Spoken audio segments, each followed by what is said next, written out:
This is a first impression video of the Chinese drama behind the scenes, 幕后之王.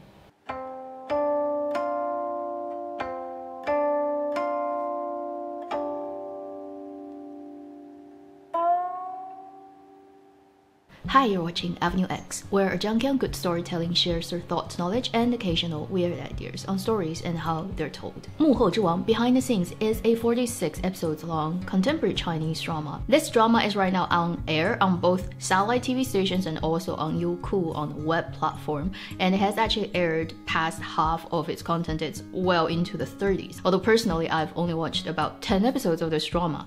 I just wanna talk about this drama based on what I've seen. Also, just other things I've heard on internet. I've also read other people's review and opinion about this drama, and also heard some people who actually work in the TV industries, their opinion about this drama. So my impression is based on all those information input. First, I'm gonna talk about the things that I love about this drama and the things that people might enjoy in watching this drama. Then I'm gonna talk about the things that I don't like about this drama, or the things I think can actually be improved. First, let's talk about things I like about this drama. It's a relatively fast-pacing drama. At least in the portion that I've watched, it doesn't feel like there's a lot of intentionally watered-down content. Then, it's actually really fun to watch. There are a lot of very funny dialogues and interactions between the characters. I think this is largely due to first, the cast choices of those characters are very well done. Our two leads, Luo Jing and Zhou Dongyu, both of them are very good actor, actress. Zhou Dongyu particularly has a very natural way of acting. The way she treats her scenes and her characters' actions and reactions, it really reads like a real person that you would see in your real life. It doesn't feel like it's performing to camera. And her pairing with Luo Jing is quite interesting, actually, and quite lovely to watch. The two leads do a good job creating this main couple and their interactions, and it's quite fun to watch a lot of those, although kind of trope heavy but quite well acted out scenes. Then I really love a couple of supporting roles, especially the core group, so the production team one core group, Xingzi and Kevin. So those two guys are just the funniest guys I've seen in recent sort of contemporary dramas. The bantering between those two characters are actually, in the first 10 episodes, the things that I love most about, actually, more than anything else. I just want to see those two sort of go at each other and having so much fun. And also the actor who played Kevin, the first moment he came on screen, I was like, I've seen this guy somewhere. I remember his face, but I don't remember where I've seen him. And until episode 8, I still didn't remember, and I got so frustrated. I was like, okay, I have to go and find who he is. So I researched, and he is Sang from 甄嬛传, from Empress in Palace. It's like, what, 7-8 years ago drama? It's like, oh, that's him, yeah, okay, now I know. His performance is so well done. For some reason, like, when I think about this drama now, he actually is the character that I have strongest impression of, instead of everyone, including the main cast. So these are the things I actually like about the first 10 episodes. When I watched the first 10 episodes, I actually almost binged it. But then by the time I hit episode 10, I kind of like, I kind of had enough. So that will lead me to talk about the things that I don't quite like about this drama. First, I think it's a mashup of 霸道总裁爱上我 and 撕逼. So let me explain. 霸道总裁爱上我, the bossy CEO falls in love with me. You have a very strong social status, career-wise, or in the drama setting, in the TV world, famous within the industry, and a newbie, just graduated from a media major from university. Again, that pairing is just too common in Asian drama land. 霸道总裁爱上我. And then Three is a really not good word. It's internet word. It's very rude. So please don't make me trying to explain it.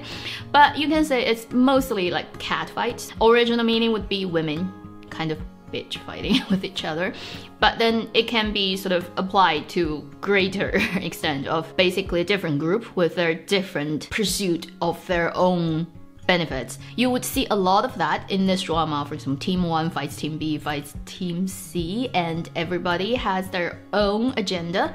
And so not necessarily really for the good. For example, they're producing a program together, but it's actually not the result that's most important. It's who gets what and who gets on top of whom. So this is basically a mishmash of those two types of drama. And it didn't really manage to jump out of this very old framework of storytelling. To be fair, it is better than certain dramas that kind of is in the name of, say, for example, it's focused on doctors, it's focused on this particular professional groups, and actually when you go watch the drama, it has nothing to do with their job. It's mostly just doctors falling in love with other doctors, policemen falling in love with other policemen, and it really has nothing to do with their profession. I would say this drama is better than those dramas when it comes to depicting the job, the career of the people that you're talking about in this drama, which is behind the scenes TV people. But it really didn't do the best it could, or it didn't really manage to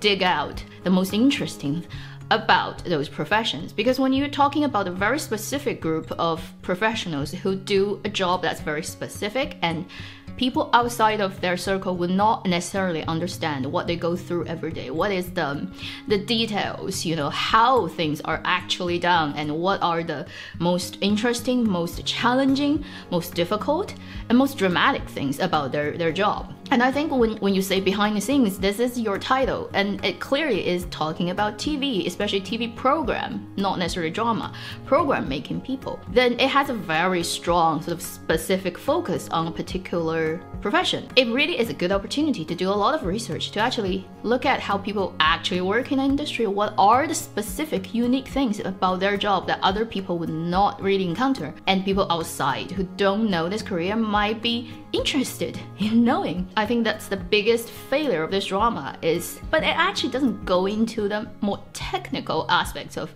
what TV production is about. I have friends who work in this type of environment. I also follow people on social media who actually are doing this for their livelihood. And from what they've told me, or what I've seen their review, it clearly is not really representing the uniqueness of this profession. It is still mostly focused on romantic main plotline of the leads, and also it's mainly focused on those dramatized fight between different roles, and in the sort of attempt to grab for power within their industry. If you remember, I did a video on Fantasy, the live musical program produced by Hunan TV. That's basically one take in camera, super ambitious program. And when I did that video, I said the coolest thing about this program is how it's done actually behind the scene. It would be so cool actually for people to see how they can manage producing something like that. And I think for average audience, if you never worked in this industry, probably that would be the most interesting thing to see. And it's such a good opportunity if you have 46 episodes long length to actually go into some of the details to show the things that people haven't shown before, people didn't know before, and they probably after seeing that would have a greater admiration and understanding of the behind the scenes people. But this drama actually didn't do that, so it's a really wasted opportunity. Probably that's the biggest problem I have with this drama, is it could have been better. They are focusing on the conflict between people from different groups rather than the actual job, which is what I really want to see, because you're called behind the scenes, you're not called catfight. This drama is currently on YouTube, but English subtitle is something that nobody knows when it's gonna get there or if it's ever gonna happen. The actors do use their real voice in this drama, so I love that. It feels much more natural and realistic. Especially for contemporary dramas, it's really weird to hear dubbing on contemporary dramas. If you have watched this drama, I am really interested in knowing if you agree with what I have said about this drama.